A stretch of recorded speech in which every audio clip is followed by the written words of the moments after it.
Bonjour à toutes et à tous. Bienvenue pour votre rendez-vous acéré de Corbeau News Centrafrique. Depuis le studio C, je suis Martial Vicos et j'ai le plaisir d'accueillir à mes côtés notre formidable journaliste Gisèle Moloma. Gisèle, on va parler aujourd'hui d'un rapport cinglant d'Anissé Georges Dologuélé qui remet en question la communication du pouvoir en place. Bonjour Martial, je t'avoue que ce rapport me laisse songeuse. L'opposant Anissé Georges Dologuélé pointe du doigt le dictateur Faustin-Archange Touadéra.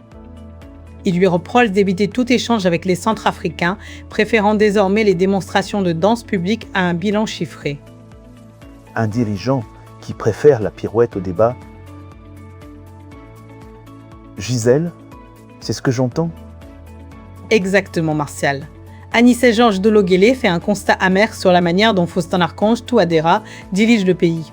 L'ancien Premier ministre affirme que le dictateur centrafricain se refuse à tout échange direct sur son bilan.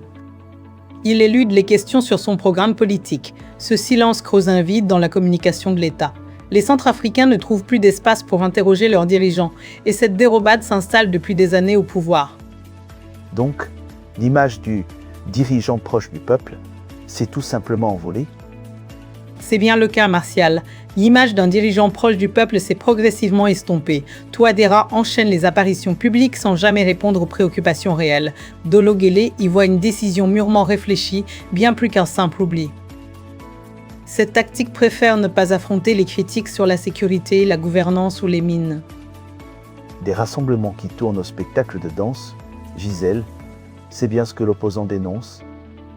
Oui, c'est ce qu'il observe, Martial. Les apparitions publiques de l'empereur Faustin suivent désormais un rituel bien établi.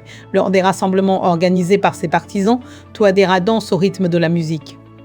Aucun discours de fond n'accompagne ces moments filmés et largement diffusés. Le dialogue sérieux est remplacé par cette mise en scène répétée. Pourtant, cette manière de communiquer ne convainc plus grand monde, d'après l'opposant.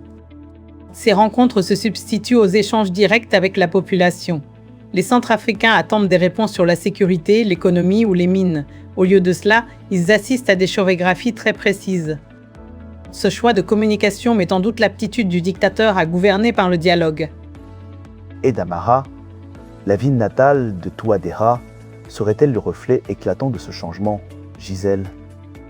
C'est une observation très pertinente, Martial. La route menant à Damara, la ville natale de l'empereur Faustin-Archange, Touadéra à 75 km de Bangui, témoigne de ce changement mieux que tout.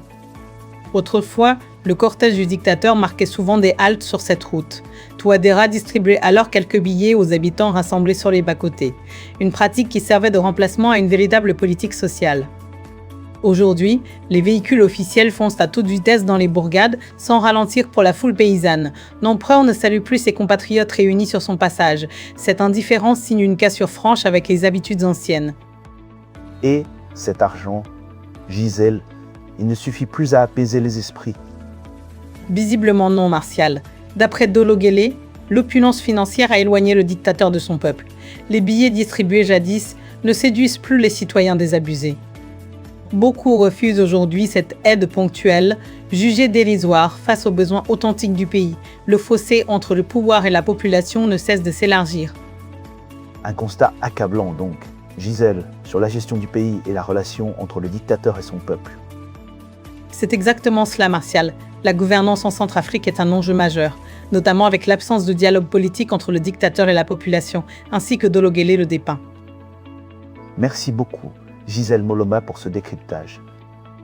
Avec plaisir, Martial. Pour nos auditeurs, vous pouvez nous retrouver sur WhatsApp au +136 5 concoent et nous joindre par téléphone au +136